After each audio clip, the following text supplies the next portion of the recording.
সামনে যারা আছেন আপনারা কালা কোট গায়ে দিয়ে আপনারা প্রেস ক্লাবে উপস্থিত হয়েছিলেন, আর তার পরের দিনেই নাই ফুরত ফুরত করে চলে গিয়েছে, পালিয়ে গিয়েছে।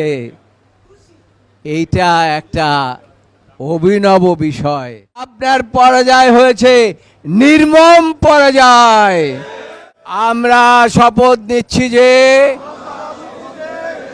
আমরা এই বিচারালয়কে রাহু মুক্ত করব, কিন্তু কোনো বিশৃঙ্খলা সৃষ্টি করব না।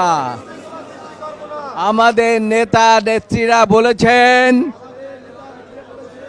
যে কোনো রকম প্রতিশোধ প্রতিহিংসার মধ্যে আমরা যাব না।